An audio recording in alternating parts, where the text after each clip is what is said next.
fait frais ce matin ici dans les Laurentides, encore une fois. On attend par contre encore les gros gels. C'est sûr que les nuits sont très fraîches. D'ailleurs, vous m'avez vu découvrir un peu les légumes qui sont dans ma serre. Je les protège à chaque nuit pour qu'elles puissent continuer à produire. On a déjà mangé cette semaine de la bêta-carde. L'épinard, par contre, on attend toujours. Ça ne se fait pas tellement vite avec les journées qui sont quand même assez fraîches. La semaine dernière, si vous vous souvenez, j'ai enlevé mes plants de tomates, de basilic et je n'ai gardé dans mes bacs surélevés que certains plants d'haricots parce que j'ai l'intention de récolter les graines une fois que ces haricots-là qu'on voit ici dépasser auront séché. Et j'ai aussi fait du nettoyage au niveau de mes vivaces. J'ai coupé certains plants d'émérocale. C'est pas vraiment nécessaire de faire le nettoyage à l'automne. Il est même préférable de le faire au printemps parce que ça ajoute une protection hivernale pour les plants. C'est d'ailleurs pourquoi j'ai laissé certains plants d'émérocale ici que l'on voit à l'arrière. Comme je vous dis, ça protège des grands froids et en même temps la vie dans le sol. Donc, c'est préférable de laisser tout ça à l'automne et d'en faire le nettoyage au printemps. Mais moi, ce que je voulais faire, je voulais récolter quelques feuilles d'émérocale pour pouvoir m'en servir dans ma zone forêt. J'ai des idées pour ma zone forêt pour l'an prochain. Ça sera un projet durant tout l'hiver d'en faire la planification. Il fait encore froid un peu ce matin pour travailler à l'extérieur et j'ai quelques commissions à faire. Alors, je vais aller faire ces commissions et en revenant, on fera le nettoyage de mes arbres fruitiers et on les protégera pour l'hiver. Alors, on se revoit tantôt. Alors, nous voici de retour. Quelle belle journée! On en profite pleinement. Des journées d'automne comme ça, il n'y en a pas beaucoup, alors vaut mieux être dehors. Je suis donc ici devant mon pommier. J'ai 4 arbres fruitiers finalement dont je dois m'occuper pour les protéger de l'hiver. J'avais mis du grillage en début de la saison parce que je voulais les protéger à ce moment-là des chevreuils. Mais là, j'ai pas enlevé le grillage durant tout l'été. Alors, on va en profiter pour enlever le grillage, enlever ce qui a poussé autour, qui n'a pas vraiment d'affaires là. Puis ensuite, on pourra les recouvrir et en même temps voir comment ils ont poussé pendant la saison.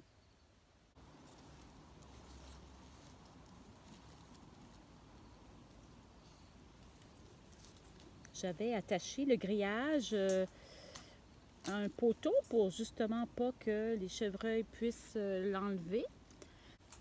Alors, on va enlever ça, ce grillage-là. Je l'avais ancré aussi un peu au sol.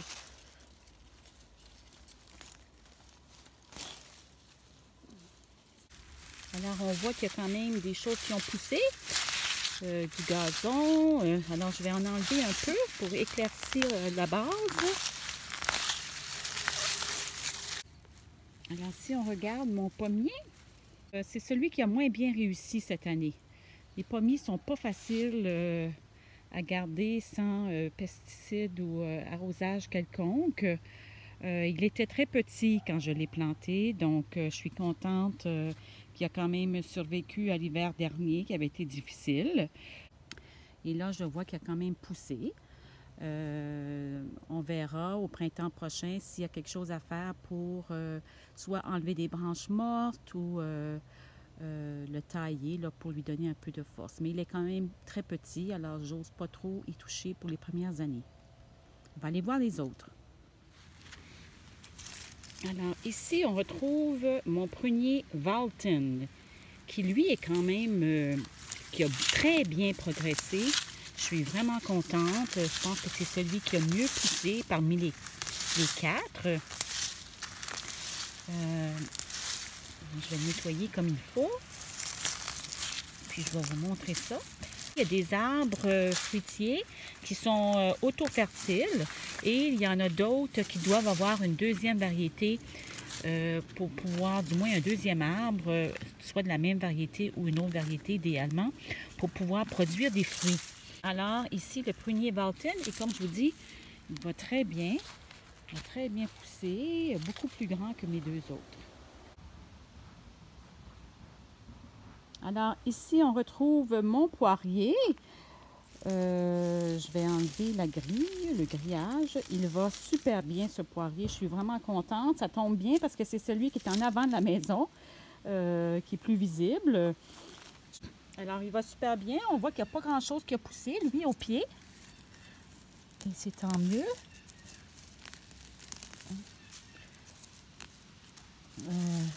Je suis pas mal contente de mon poirier. C'est sûr que les arbres fruitiers que j'ai achetés sont petits. Alors, ça va prendre plusieurs années encore avant de produire des fruits. Mais je suis patiente. Tant que ça ne meurt pas, je me dis que c'est bon signe. J'ai pas eu trop d'insectes cette année, alors je suis contente. Là, maintenant, ce qu'il va rester à faire, c'est de remettre la grille, finalement, et de les protéger avec du jute. Alors, je vais aller chercher mes outils et on va faire ça. La première chose que je dois faire, c'est protéger le tronc de mon arbre parce qu'il est encore très jeune et il risque d'avoir des rongeurs cet hiver qui pourraient venir l'abîmer.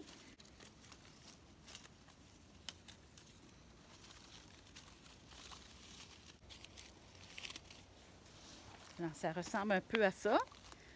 C'est pas grave si les feuilles dépassent parce qu'elles vont tomber de toute façon.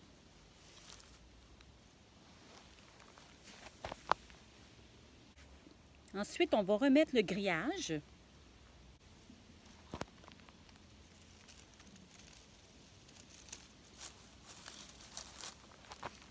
Installer bien comme il faut pour pas qu'il tombe.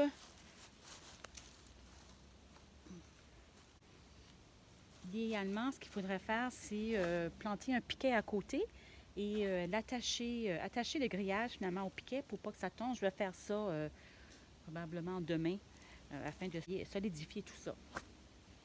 Et il reste maintenant la toile.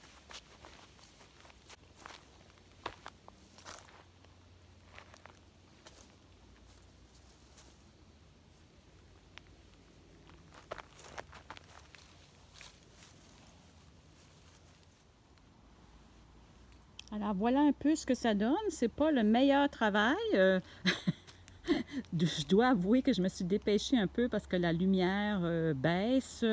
Il est rendu presque 5 heures. Alors, je voulais faire vite et du moins vous donner un aperçu de ce que ça exigeait comme protection. Je vais probablement couvrir mes 3 autres arbres fruitiers demain dans le courant de la journée. Autre chose que je voulais faire avec vous aujourd'hui, c'est de vous montrer un peu le résultat du thym qu'on avait fait sécher. Alors, je vais aller chercher ça. Alors, nous voici. Si vous vous souvenez, il y a quelques semaines, on était autour de la spirale de fines herbes et on avait profité pour récolter tout le thym dans le but de le faire sécher. Alors, on l'avait mis dans un sac brun. Puis je vous avais mentionné que ça prenait quelques semaines. Alors, les semaines ont passé et le thym a séché. Alors, voici donc ce qu'on a dans le sac. J'ai ouvert le sac pour que vous puissiez voir. Mais en somme, tout ce qui vous reste à faire, c'est de pousser avec votre pouce et index vers le bas de la branche pour enlever tout le thym qui a séché. Vous allez le retrouver à ce moment-là au fond du sac et il restera uniquement à le transvider, soit dans un petit sac ou dans une petite bouteille que vous aurez réservée à cet effet.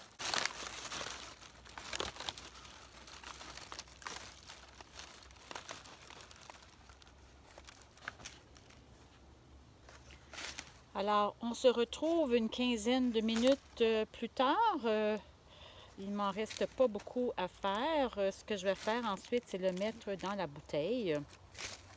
Ce que je voulais vous dire, c'est que c'est sûr que pour avoir le meilleur goût, ce qui est de mieux, c'est le thym frais. Bien sûr, quand on le cueille directement du jardin et qu'on le met dans nos recettes, lorsque c'est possible, c'est toujours ce qu'il y a de meilleur. Mais comme on a des hivers assez froids, on ne peut pas garder le thym à l'extérieur. Donc, la meilleure chose par la suite, c'est de le faire sécher.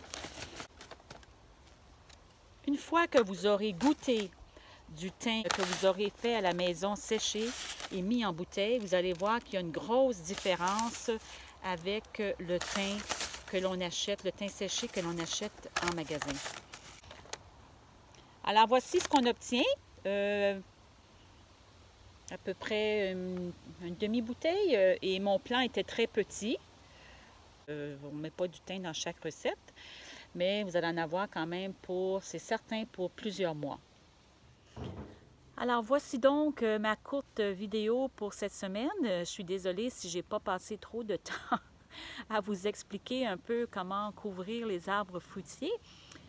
Parce que comme j'expliquais, le soleil baisse et je manque de lumière pour la vidéo. Je voulais aussi vous mentionner que, bon, depuis plusieurs semaines maintenant que je mets une vidéo en ligne le vendredi, mais je le mets souvent en fin de journée, vous avez dû le constater, parce qu'avant que j'aie filmé la vidéo, que j'ai fait le découpage et le montage et que je l'ai publié sur YouTube, ça prend quand même assez de temps. Alors, ce que j'ai décidé de faire, c'est de filmer le jeudi, de tout faire le découpage le jeudi et de le publier le vendredi assez tôt en journée pour que vous puissiez la voir plus rapidement. Alors sur ce, je vous souhaite un bon week-end. Profitez-en pour vous abonner à ma chaîne si ce n'est pas déjà fait et de commenter aussi mes vidéos. J'apprécie vraiment avoir un peu de retour sur l'information que je partage avec vous. Alors profitez-en bien. À la semaine prochaine.